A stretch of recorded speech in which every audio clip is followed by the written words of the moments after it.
तो इस अद्भुत लीला का आरंभ होता है एक घटना से।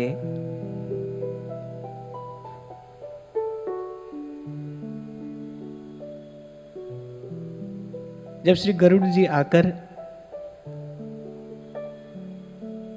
श्री रघुनाथ जी को नागपाश से मुक्त करते हैं।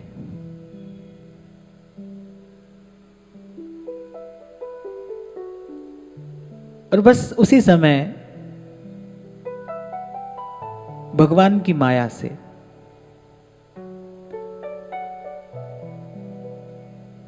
मन में एक विचार उत्पन्न होता है।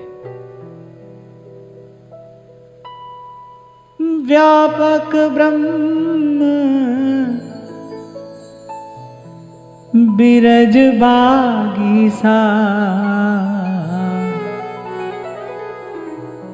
माया मोह पार परमीसा सो अवतार सुने हूँ जग माही देखें सो प्रभाव कछु नाहि।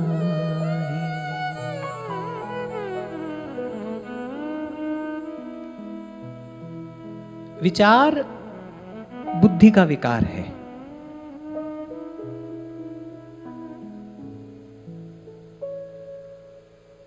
अच्छा, विकार का अर्थ भी केवल नकारात्मक ही नहीं होता। जैसे दही जो है वो दूध का विकार है, तो ऐसे जो विचार है वो बुद्धि का विकार है। और परमात्मा का, प्रभु का स्वरूप बुद्धि से अतीत है। जब जब आप बुद्धि से समझने का प्रयास करेंगे तब तब भूल होगी। परिणाम क्या होगा? आप भटक जाएंगे। यहीं से इस घटना का आरंभ होता है। गरुड़ जी के मन में विचार आया। वो ज्ञान स्वरूप हैं। वो कह रहे व्यापक ब्रह्म बिरज बागीसा, जो व्यापक हैं, परात्पर परब्रह्म हैं, और माया और मोह से पार हैं। मैंने तो सुना था कि श्री राम वही हैं, उन्हीं का संसार में अवतार हुआ है। सो अवतार सुने हूं जग माही,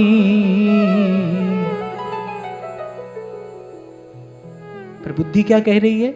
देखें सो प्रभाव कछु नाहि। उनका तो कोई प्रभाव मैंने यहां देखा नहीं। अच्छा, यही घटना ब्रह्मा जी के साथ भी हुई। जब ठाकुर जी को बाल गोपालों के संग वो बाल सुलभ क्रीड़ा करते देखा, ब्रह्मा जी ने सोचा भाई ये भगवान कैसे हो सकते हैं। एक और बात मैं आपको यहां बताता हूं कि जो सच्चे संत हैं, जो प्रभु के जन हैं, उनको भी संसार केवल इसी कारण पहचान नहीं पाता है।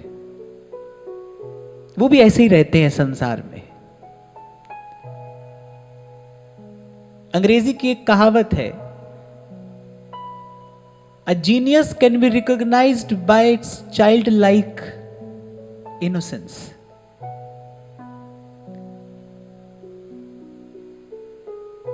जो जितना श्रेष्ठ होगा, जो जितना उदार होगा, वो उतना ही सरल भी होगा।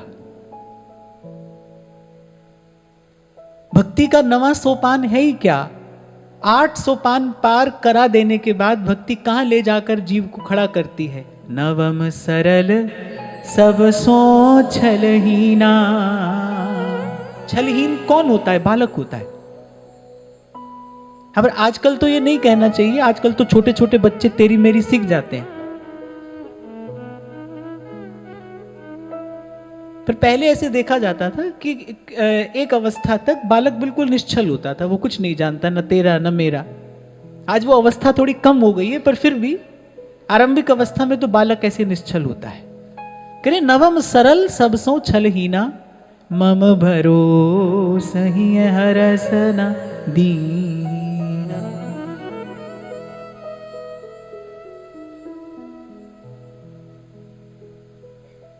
ऐसे संत भी छिपे रहते हैं संसार में, उनकी चेष्टा को पहचान नहीं पाता है। महाप्रभु सुधा निधि में संकेत करते हैं ना, रहस्य तद्यस्य स्थितिरपि न साधारण गति। संसार की दृष्टि बड़ी स्थूल है, आपकी मेरी दृष्टि बड़ी स्थूल है। बाबा मलूक दास जी एक बात कहते, कह रहे भेष फकीरी जो करे मन नहीं आवे हाथ। मैं कई बार आपसे कहता हूं ना कि साधु का भेष धारण करने में क्या कठिनाई है, कुछ भी तो नहीं है। 1000-2000 रुपए में आप तैयार कर लो अपने आप को। वो कह रहे भेष फकीरी जो करे मन नहीं आवे हाथ, कह रहे दिल फकीर जो हो रहे साहिब तिनके साथ। पर ये भगवान की लीला है, ये भगवान की व्यवस्था है। ऐसे ही भगवान अपने संतों को इस संसार में छिपा कर रखते हैं। अब कोई प्रश्न करे भाई जो छिपा कर ही रखना है, फिर संतों के यहां रहने का प्रयोजन क्या है, संसार का कल्याण कैसे होगा? नहीं भाई, संत के होने मात्र से ही कल्याण है। संत का जो होना है, उसके होने मात्र से ही संसार का कल्याण होता है। कई बार पहले भी आपको मैंने संकेत किया ना, संत के रोम रोम से एक परमाणु निस्सृत होता है, जो आपके मेरे जैसे जीवों के मन में भजन भाव की प्रेरणा बनता है। उसी के कारण आपके मेरे मन में ये भजन भाव की उत्कंठा जागृत होती है। उसी के कारण आप और मैं लगते हैं भजन में, साधन में। संत के होने मात्र से ही इस संसार का कल्याण होता है। नहीं तो कबीर ये कहते, संत न बोलते जगत में, वो कह रहे संत न होते जगत में तो जल मरता संसार। संत के होने से ही शीतलता है। इसलिए मैं कहता हूं कभी कभी किसी का होना ही उत्सव होता है, कोई है, यही बहुत बड़ी बात है। आप अपने घर में ही देखो, घर में जब कोई बड़ा बूढ़ा होता है ना, वो कोई काम ना करे, वो आपका कोई सहयोग ना करे, लेकिन बड़े का होना ही बहुत होता है। घर में बड़ा व्यक्ति बैठा है तो उसका होना ही बहुत है।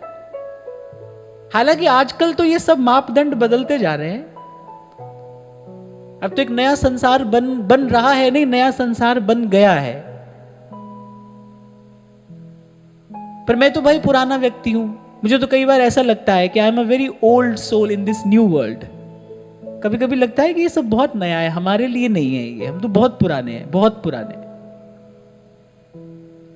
पर ये संतों की कृपा है, ये सत्संग की कृपा है कि संतों ने इस संसार में रहने की युक्ति सिखा दी। भाई कैसे रहना है, राम जरो के बैठ के और बस सबका मुजरा ले देखते रहना। पहले संसार दिखाई देगा, पहले ये खेल दिखाई देगा, फिर खिलाड़ी दिखाई देने लगता है। तो पहले संसार दिखाई देता है, फिर धीरे धीरे जब आप निर्लिप्त होकर रहते हैं, अभ्यास करते हैं। तुलसी बाबा मानस में एक स्थान पर कह रहे सबसे बड़ा गुण क्या है? कह रहे गुण दोष न देखना, यही सबसे बड़ा गुण है। जब आप इसका अभ्यास कर लेते हैं, करते हैं, लगते हैं जब आप ईमानदारी से, फिर प्रभु सहायता करते हैं। फिर धीरे धीरे जब मन निर्लिप्त होता चला जाता है, फिर आपको लगता है नहीं भाई सब प्रभु की लीला है। काकू निंदु काकू बंधु दो पल्ले भारी। फिर समझ में आता है साईं के सब जीव हैं कीड़ी कुंजर दोए, छोटा भी उसका है, बड़ा भी उसका है, भला भी उसका है, बुरा भी उसका है। इसी को कहते हैं माया की निवृत्ति। माया है क्या? मैं और मोर तोर तय माया। तुलसी बाबा ही कहते हैं मानस में, कह रहे मैं और मोर तोर तय माया। कुछ नहीं है ऐसा जो मानस में ना हो। अगर कोई मुझे कहे ना कि आप किस ग्रंथ को सबसे पहला प्रणाम करेंगे, तो मैं मानस को सबसे पहला प्रणाम करूंगा। यदि भी क्योंकि मेरे जीवन में सबसे पहला आगमन भी मानस जी का ही हुआ। जब का खा गा भी नहीं पड़ा था, तब से मानस की पोथी कोई देखा, तो शायद ये मेरा कोई भावनात्मक पक्षपात भी हो सकता है, पर मुझे कोई कहे भाई सबसे पहला प्रणाम किसको करोगे, तो मानस को करूंगा। मेरी तो बड़ी इच्छा है, अब पता नहीं आपकी होगी कि नहीं होगी, मेरी तो बड़ी इच्छा है कि कभी ऐसा समय मुझे मिले और बिल्कुल आरंभ से लेकर और विश्राम तक राम कथा सुनाऊं। या तो सुनो या सुनाऊं, दोनों ही इच्छा है। सुनने की इच्छा भी है और सुनाने की इच्छा भी है। क्योंकि मैं तो सदा से यही कहता हूं ना भाई, सुनने वाला मिल जाए तो सुनाइए, सुनाने वाला मिल जाए तो सुनिए, पर सुनते सुनाते रहिए। हरि की कथा सुनते सुनाते रहिए। एक एक शब्द वेद की ऋचा के समान है। जब कहते हैं ना तुलसी बाबा, मंगल करणी कलिमल हरणी, तुलसी कथा रघुनाथ की, मंगल करणी कलिमल हरणी। ये मंगल करणी है और कलिमल हरणी है, तुलसी कथा रघुनाथ की। मानस का अर्थ मानसरोवर भी होता है। मानस का अर्थ हमारा मन मानस भी है, मानस का अर्थ मान सरोवर भी है। और सरोवर के जैसे 4 किनारे होते हैं ना, तो ऐसे प्रयास करना, हम भी इसे मानस समझ कर ही, मानस जान कर ही, मानस मान कर ही इसका सेवन करें। एक किनारे पर महादेव मां भवानी को कथा सुना रहे हैं, एक कोने में काग भुसुंडी गरुड़ को सुना रहे हैं, एक कोने पर मैं आपको सुनाऊंगा और चौथे कोने पर आप अपने मन को सुनाना। इससे कथा पूर्ण होती है। तो ये महादेव से आता हुआ प्रसाद आपके मेरे मन तक पहुंचे, कान तक नहीं, केवल कान तक नहीं, ये कथा मन तक पहुंचे। महादेव मां भवानी को सुना रहे हैं, काग भुसुंडी गरुड़ से कह रहे हैं, तुलसी बाबा हमसे कह रहे हैं, हम अपने मन से कहें, मंगल करणी कलिमल हरणी।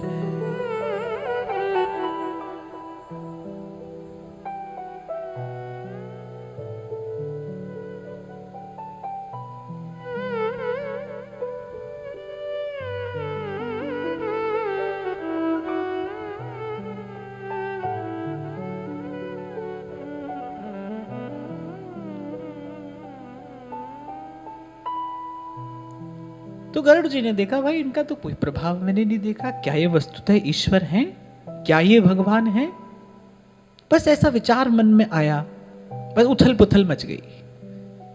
जैसी दृष्टि हटी प्रभु से, जैसी वो अपनी बुद्धि के व्यापार में पड़े, बस तैसे ही भीतर भयंकर उथल पुथल मच गई। व्याकुल हो गए गरुड़। मन कह रहा है, भव बंधन ते छूटहि, नर जप जा करना। मेरे जिसका नाम जपने से जीव भव बंधन से मुक्त हो जाता है, खरब निशाचर बांधे नाग पास सोई राम। मेरे एक तुच्छ से राक्षस ने उन प्रभु को कैसे बांध लिया? अब अगर भाव से इस लीला का दर्शन करते तो फिर एक ही उत्तर मिलता, भाई हरि की लीला है, प्रभु की लीला है। जैसे महादेव कहते हैं ना, हुई ही जो राम रचि राखा, को कर तर्क बढ़ावई शाखा।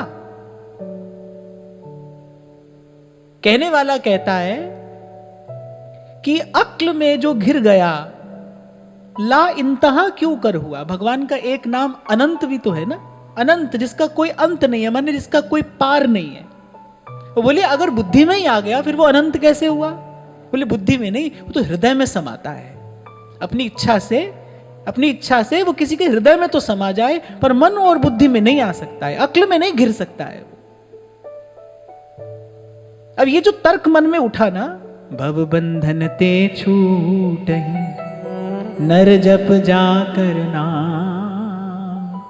खरब निशाचर बांधे नाग पास सुई राम। अरे छोटे से तुच्छ से राक्षस ने कैसे उनको नाग पास में बांध लिया? अच्छा, एक बात सदा ध्यान रखना, संशय का बस ऐसे ही एक बीज मन में पड़ेगा और वो देखते ही देखते वृक्ष बन जाएगा। देखते ही देखते। क्यों? आप अपने मन में उठे प्रश्न का उत्तर मन से ही दोगे। मन में जो तर्क उठेगा उसका उत्तर मन ही तो देगा ना। दो मन रहते हैं सदा, आप कभी भी देखना। मन हमेशा दो हिस्सों में बटा रहता है। जब तक संसार में है तब तक दो हिस्सों में बटा है। आपका ही मन भली बात भी कहेगा, आपका ही मन बुरी बात भी कहेगा। आपका ही मन कहेगा चलो ये कर लेते हैं, फिर एक और मन कहेगा नहीं नहीं नहीं करना चाहिए, फिर कहेगा कर लेते हैं, फिर कहेगा नहीं करना चाहिए। इसी को सेवक जी महाराज ने कहा है, द्वंद्व सर्व खो बही। और इसी द्वंद्व में जीव अपनी सारी जीवनी शक्ति खोता चला जाता है।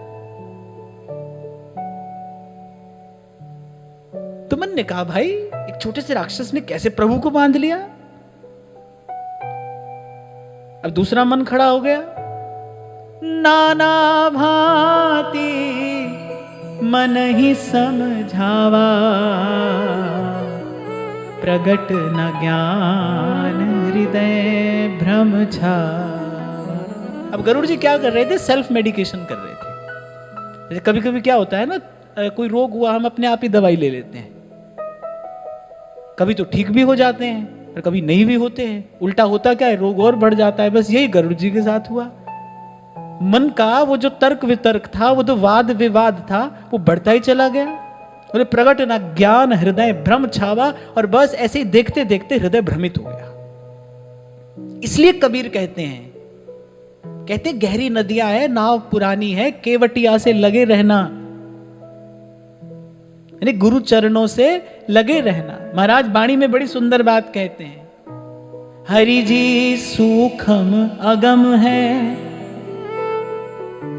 फिर बड़ा सूक्ष्म है और अगम है, मन बुद्धि से परे है, किस विध मिले आ जाए। फिर उससे मिले कैसे? हरि जी सूक्ष्म अगम है, किस विध मिले आ जाए। कैसे मिले? फिर कहते हैं गुरु के शब्द भ्रम कट्टिए, अचिंत बसै मन आए। गुरु के शब्द से पहले भ्रम को काट दो, ज्ञान की कुठार से पहले इस भ्रम को समूल उच्छेद कर दो। कल यही तो मैं आपको कह रहा था भाई, क्यों नाचे संत गुरु के मिलने पर। गुरु के मिलने पर क्या प्रसाद पाया? कह रहे मन का संशय भागा, रास्ता दिखाई पड़ रहा है। जीवन भर, और एक जीवन भर नहीं, अनेक अनेक जन्म जीव को सदमार्ग ही तो नहीं मिलता। जो सीधा सच्चा मार्ग है वही तो नहीं मिलता चलने के लिए। एक सीधा सच्चा मार्ग मिल जाए गुरु की कृपा से, फिर उसके बाद क्या है? उसके बाद तो कभी कभी धीरे और कभी तेज गति से उस पर चलना है। चलने वाला आज नहीं तो कल पहुंच ही जाता है। रास्ता तो मिले। हमारे पास तो रास्ते ही दो हैं। तभी तो श्री महाप्रभु जी ने व्यास जी को कहा, अरे व्यास जी, दो घोड़ों पर चढ़कर कौन टिकाने पहुंचाए? हमारे पास तो रास्ते ही दो हैं, कभी इधर चले कभी उधर चले। मन की स्थिति क्या होती है? घर में बैठे हैं तो मन कह रहा है सत्संग में चले जाते, सत्संग में जाते, सत्संग में आकर बैठ गए तो घर की चिंता हो रही है। आप देखो मन की प्रकृति कैसी है। एक छोर पर मन कभी रहता नहीं है। वो जिस छोर पर रहेगा दूसरे का विचार करेगा, आपको दूसरी तरफ भरमाएगा। ऐसा ही तो मन है। और यही महाप्रभु कह रहे हैं, यह जो एक मन बहुत ठौर कर, कहो कौन है सच उपायो। एक रास्ता ही तो नहीं मिलता है भाई। रास्ते का मिल जाना बहुत बड़ी उपलब्धि है। अगर आपको एक सीधा सच्चा मार्ग मिल गया है, आपने मन में यह निश्चय कर लिया है, आपने मन में यह दृढ़ भावना कर ली है, भाई अब कहीं इधर उधर नहीं देखना है, अब बस चलेंगे इस रास्ते पर। ये बहुत बड़ी बात है।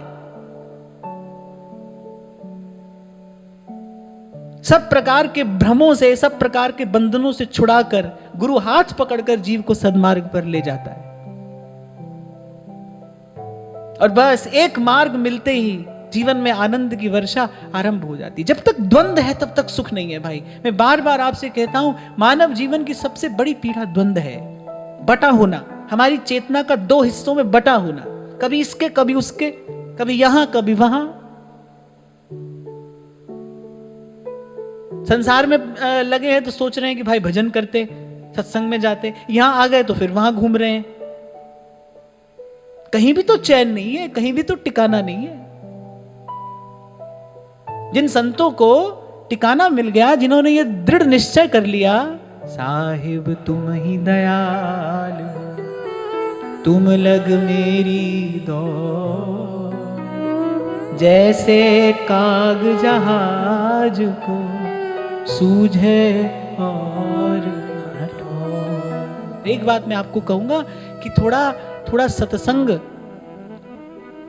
का सेवन करके संतों के मुख से हरि की कथा, हरि की चर्चा सुनो, थोड़ा नाम जपो, थोड़ा अपने जीवन में सत्कर्म का धन एकत्रित करो। इससे क्या होगा, आपकी आत्मिक शक्ति, आपका आत्मबल बढ़ेगा और आप निश्चय कर पाएंगे कि भाई यही मेरा मार्ग है और इसी पर मुझे चलना है। जैसे मीरा जी ने गरज कर संसार में कहा, जी मार्ग सब संत गया छे, वी मार्ग में जास्या। भाई मैं इसी मार्ग पर जाऊंगी, यही मेरा मार्ग है। ये मन जन्म जन्म से जीव को भरमाता आया है और भरमाता रहेगा, यही इसका कार्य है। मन ही मिलावे राम से और मन ही करे फजीत।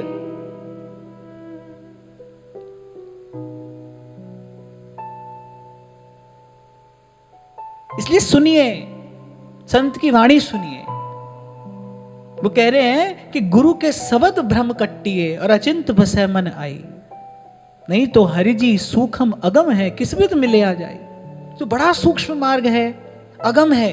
अगम माने हमारी सामर्थ्य से परे है, हमारी पहुंच में नहीं है। इसलिए बार बार महापुरुषों ने एक ही शब्द कहा है, कृपा। सुख तेरा दिता नहीं, एक सुख कमाया जाता है, पर यहां संत कह रहे ये सुख प्रभु आपका दिया है, तुद पावे ऐता नाम जपावे, सुख तेरा दिता लइए।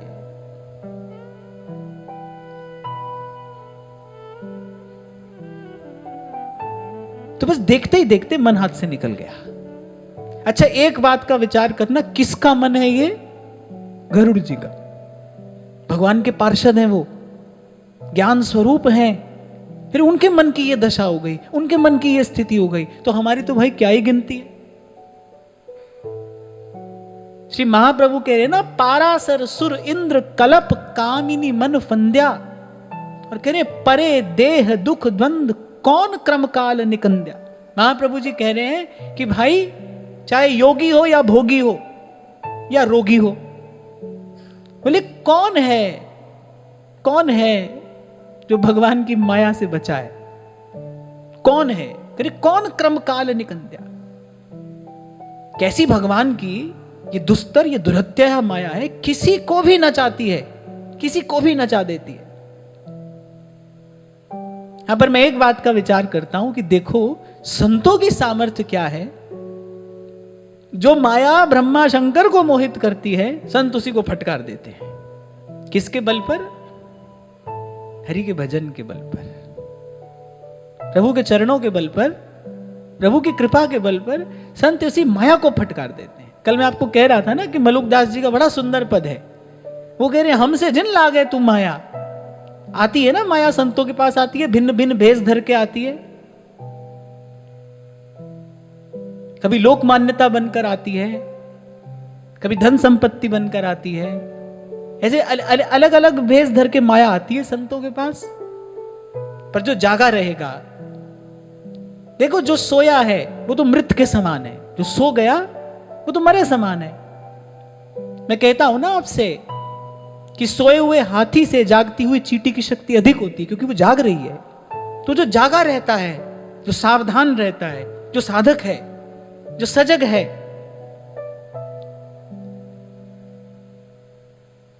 जिसके कान में सतत निरंतर पड़ रहे हैं संतों के शब्द, संत का शब्द ही सोए जीव को जगाने वाला है भाई।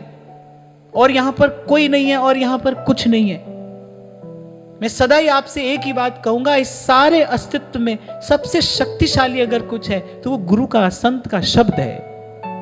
कहां पड़े जीव को जगा देता है, कहां से उठाकर कहां ले आता है।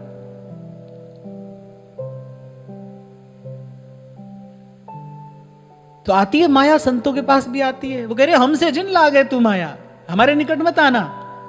ऐसे कबीर जी का एक बड़ा सुंदर पद मिलता है। कबीर तो कह रहे तुम घर जाओ हमारी बहना। देवताओं ने उत्पात किया, भेज दी एक बड़ी सुंदर अप्सरा कबीर जी के पास। क्योंकि कबीर जी का यश, कबीर जी के भजन का बल, तेज, प्रताप बढ़ता ही जा रहा था। भगवान लगे हैं कबीर जी की सेवा में, पीछे पीछे हरि फिरे, कहे कबीर कबीर।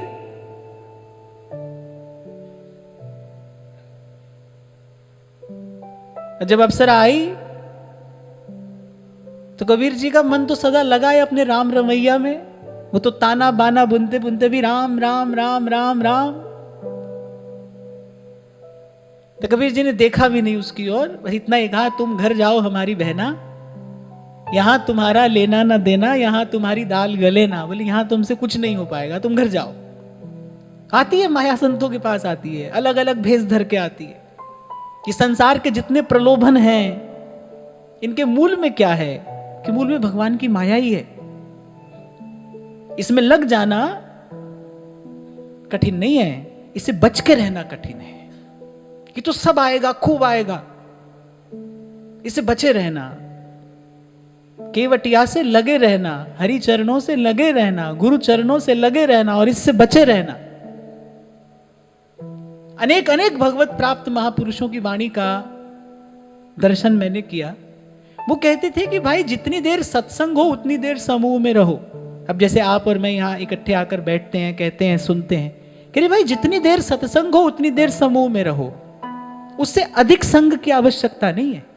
सत्संग के अतिरिक्त जो किया जा रहा है वो कुसंग ही है। दो ही तो बात है, संग दो ही प्रकार का तो होगा, या तो अच्छा होगा या बुरा होगा, या तो सत्संग होगा या कुसंग होगा। तो बोले इतना सत्संग करो जितना विचार चिंतन कर सको, और बोले बस उतना ही संग पर्याप्त है, उससे अधिक संग की आवश्यकता नहीं है।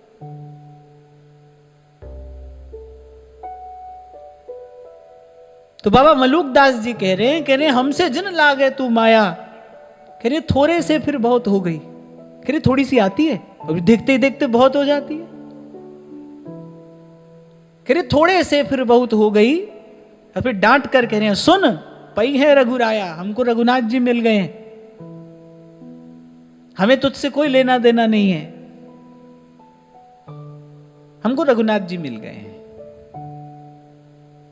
और प्रभु का मिलना अर्थात तन मन प्राणों का तृप्त हो जाना। यह लब्धवा पमान अमृतो भवति सिद्धो भवति तृप्तो भवति। वो कह रहे यज्ञात्वा मत्तो भवति स्तब्धो भवति आत्मा रामो भवति। भगवान का मिलना अर्थात यत् प्राप्य, जिसको प्राप्त करके न किंचित वांछति, फिर वो कुछ नहीं चाहता है, न शोचति न द्वेष्टि न रमते नोत्साही भवति। मन मस्त मगन मन मस्त मगन मन मस्त मगन अब क्या।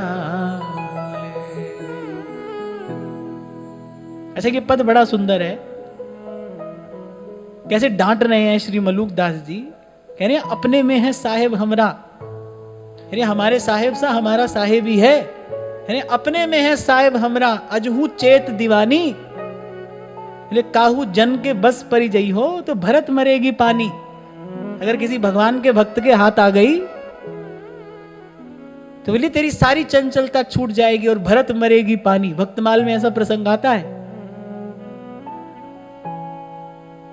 तभी भगवत रसिक देव कहते हैं जो कदापि माधो भजे माया चेरी होए, माया चेरी होए रहे पग सो लपटानी। अब जो बताओ जो इतनी चंचला है,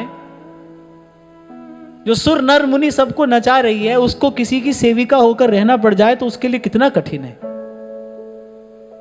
तभी उसको सावधान करते हैं, बोले काहू जन के बस परिजयी हो भरत मरेगी पानी। जैसे किसी को हाथ में छड़ी लेकर फटकारा जाता है ना, ऐसे करिए तर है चित है आंख नीची कर। मैं कह रही लाज कर जन की, कह रहे भगवान के भक्त की ओर मत देख और डार हाथ की फांसी। ये जो हाथ में फांसी लिए तू डोल रही है, जीव को फंसा रखा है तूने, बोले तर है चिते आंख नीचे कर और डार हाथ की फांसी। बोले जन ते तेरो जोर न चली है, भगवान के जन पे तेरा जोर नहीं चलेगा। रक्षपाल अविनाशी, अविनाशी प्रभु सदा उसकी रक्षा करते हैं। जू बछड़ा संग गाय,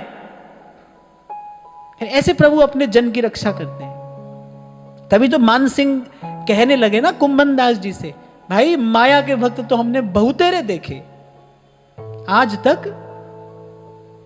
तक माया के भक्त तो हमने बहुतेरे देखे, पर मायापति का भक्त आज हमने पहली बार देखा है। भगवान का भक्त ऐसा होता है।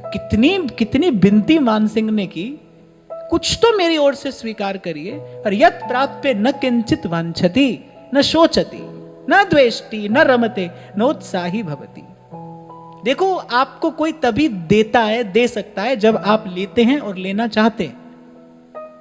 आपके लेने की इच्छा के बिना आपको कोई नहीं दे सकता है। जैसे हम लोग कह देते हैं ना, हम तो लेना नहीं चाहते थे, ऐसे ही वो आकर दे गए हमको। ना ना ना, अगर हम नहीं लेना चाहते तो हमको कोई नहीं दे सकता है। लेना चाहते हैं हम तो कोई देता है। हमारे लेने से ही किसी का देना पूरा होता है। ऐसे एक महात्मा थे, महात्मा तो नहीं कहना चाहिए, भेष महात्मा का ही था। अब उनके त्याग और वैराग्य की चर्चा दूर दूर तक होने लगी। और नहीं, हम कुछ नहीं लेते, हम कुछ नहीं लेते, हम नहीं लेंगे, हम नहीं लेंगे। अब आ रहे हैं सब लोग भेंट लेकर, सामान लेकर, नहीं, हम नहीं लेंगे, हम नहीं लेंगे। विपरीत के प्रति आकर्षण होता है, बड़ी स्वाभाविक सी बात है। अब घोर संसारी व्यक्ति जब किसी त्यागी वैरागी को देखता है ना, तो एक सहज आकर्षण होता है उसके प्रति। तो बहुत बड़े सेठ, बहुत सब साज सामान लेकर आ गए, धर दिया बाबा के सामने। अबे छोटी मोटी भेंट पूजा तो आज तक बहुत आ रही थी, बाबा ले भी नहीं रहे थे।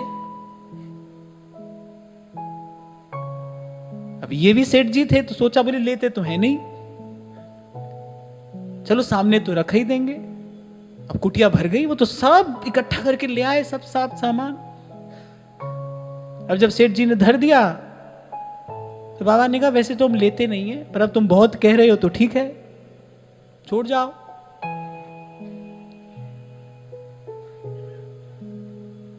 तो कहने भर की बात है भाई, नहीं हम लेना नहीं चाहते थे, हमको कोई दे गया, हम तो ऐसा चाहते ही नहीं थे पर ऐसा हो गया ना, ये सब झूठी बात है। सब अपने मन को धोखा देने की बात है और कुछ नहीं है। हम चाहते हैं तो होता है, नहीं चाहते तो नहीं होता है। कितनी कितनी बिनती मानसिंह करते हैं, और मानसिंह संस्कारी हैं। राजा मानसिंह भक्त थे, संस्कारी थे, संत सेवा के भाव से ही श्री कुंभन दास जी के पास गए थे।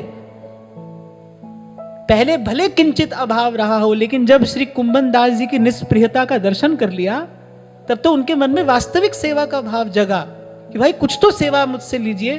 कुंभन दास जी ने कहा कि ठीक है, वचन दीजिए, जो हम कहेंगे आप करेंगे। मान सिंह ने कहा कि मैं कृत संकल्प हूं, तो कुंभन दास जी ने कहा आज के पीछे यहां आना नहीं, बस यही सेवा हम आपसे चाहते हैं, आज के पीछे यहां नहीं आना।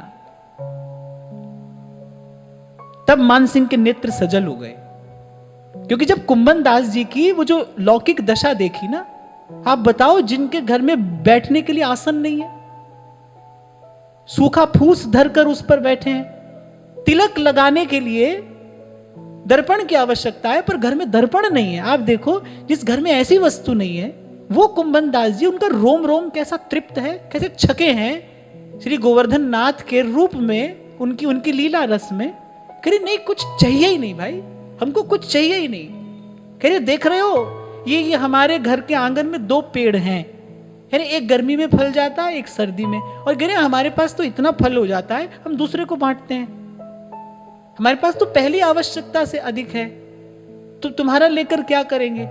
अंत में मान सिंह ने कहा अच्छा एक दर्पण तो रख लो, आपको तिलक लगाने के काम आएगा। मिट्टी के पात्र में जल भरकर और उसमें अपना प्रतिबिंब, अपनी परछाई देखकर तिलक लगा रहे हैं, तो कहा कि अच्छा एक दर्पण तो रख लो, ये आपके काम आ जाएगा। मणि जटित स्वर्ण का दर्पण। कुंभन दास जी हंसने लगे, बोले देखो तुम तो बुद्धिमान हो, हमारा मुख इसमें सुंदर लगेगा, ये शोभा देगा, हम अपने हाथ में लेकर अपना मुख इसमें देखें। अरे इतना सुंदर दर्पण है, ये तो श्री गोवर्धन नाथ के योग्य है, जाओ श्री जी बाबा की सेवा में निवेदन करो। तब थक गए मान सिंह, तब चरणों में पड़े, बोले मेरा सौभाग्य आज इतना है कि आज मैंने भगवान के भक्त का दर्शन किया है। कैसा भगवान का भक्त होता है, जिसका रक्षपाल अविनाशी, अविनाशी प्रभु सदा सदा सतत निरंतर जिसकी रक्षा करते हैं। और भाई हम तो एक और बात बड़ी विनम्रता पूर्वक आपको कहें, कोई ना सोचे कि मैं अपने बल से, मैं अपनी बुद्धि से भगवान की माया का पार पा जाऊंगा ना, कोई नहीं पा सकता है। रहा न काहू धीर सबके मन मन सिज हरे, जेहि राखे रघुबीर, ते उबरे तेहि काल महा। जेहि राखे रघुबीर, प्रभु हाथ पकड़ कर किसी को बचा ले तो कोई बच जाए, बस सारे प्रश्नों का उत्तर एक ही है। प्रभु किसी को बचा ले तो कोई बच जाए, अपने बल से अपनी बुद्धि से कोई पार नहीं पा सकता है भाई इसका। अरे भगवान की माया कैसी है, माया में लिप्त जीव को यह लगता है कि मैं माया मुक्त हो गया हूं। वो दूसरे को उपदेश करता है, दूसरे को मार्ग देता है, ऐसी भगवान की माया है, रोग का अनुभव भी नहीं होने देती। इसलिए जही राखे रघुबीर, थे उबरे ते ही काल महा। तो अंत में कह रहे कहे मलूका चुप कर ठगनी, कहे मलूका चुप कर ठगनी, अवगुण राख दुराई, और जो जन उबरे राम नाम कही, ताते कछु ना बसाई। हमसे जिन लागे तू माया,